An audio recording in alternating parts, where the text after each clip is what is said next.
For our next section, we're going to do a simplified bouncing ball based off of just sort of a diagram of motion. So we're not really going to base this off of real-world video. We're just going to model some forces.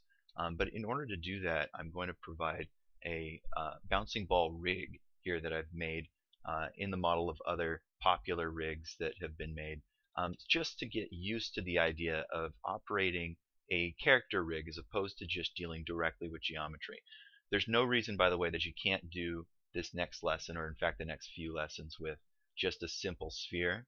But this rig would familiarize you with using control surfaces on a character, which is a very common thing in CG animation, so that you don't end up just destroying the rig's geometry, the native geometry. So let me show you around this character here. This is just a ball with a tail.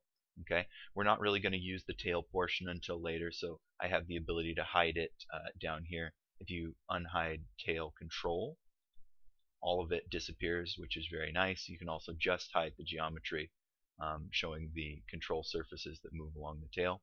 These are NURBS curves, by the way, and that's, in my experience at least, primarily the way that people set up their controls on a characters with NURBS curves, because they don't render in your final view, so there's no need to hide them when you start rendering your scene. They don't cast shadows or anything like that, so they're really unobtrusive. So this bottom controller here is the positioning controller. It's not able to be animated right now, which is intentional.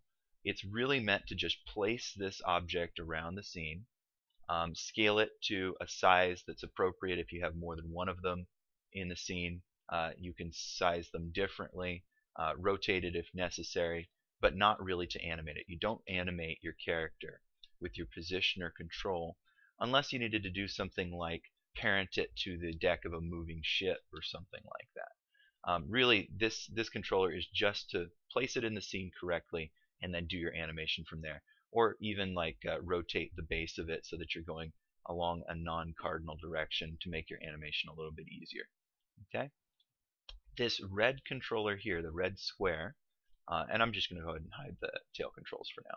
So this red square is the primary animating control of the ball. We can move the ball around, we can rotate it along with all of its other sub-controls, and I've also included a squash and stretch control here in the ball, which will automate that process, which is very nice.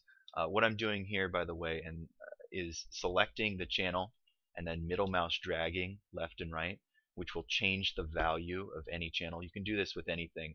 Rotate Y, for example. There we go, we're rotating in Y.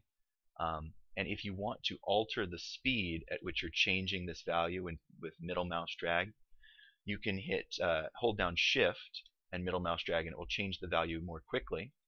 Or you can hold down Control and middle mouse drag, and it will change the value very, very small amounts, which is really nice for minute adjustments. I tend to like to control a lot of channels this way because a lot of them are not featured physically on the screen, such as grip control in a character, something like that. So I'm just going to reset all of these to 0 to set it back. That's nice that you can just enter in those numbers and return it to a neutral position here.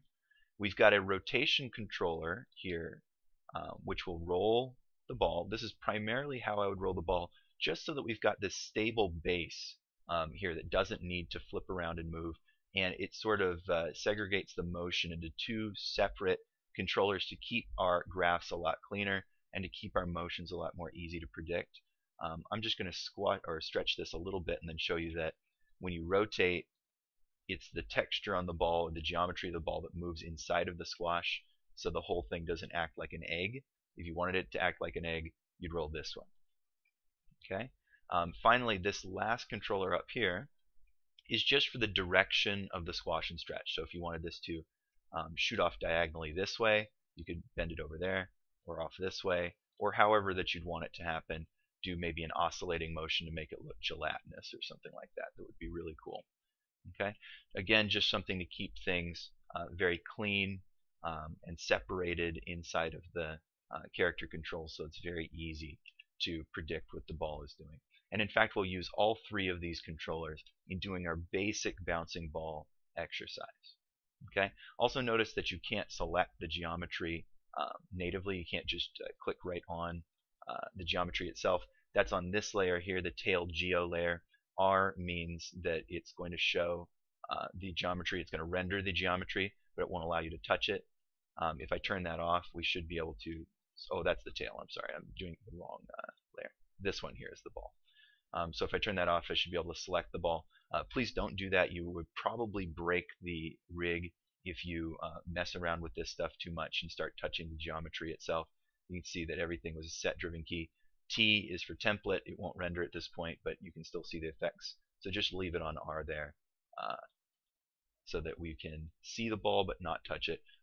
If you're not familiar with working with any rigs before, there's a couple things that you need to take into consideration. A rig is somewhat delicate. Sometimes if you end up deleting parts off of it, such as these controllers, you can end up breaking it and making it so that permanently that your Maya file will no longer function. I'm going to show you guys how to import this rig into a file in such a way that you have a much safer operation with this file. So I'm just going to open up a new blank file. Okay, new blank file. Now instead of just opening up my rig file, I'm going to reference it in.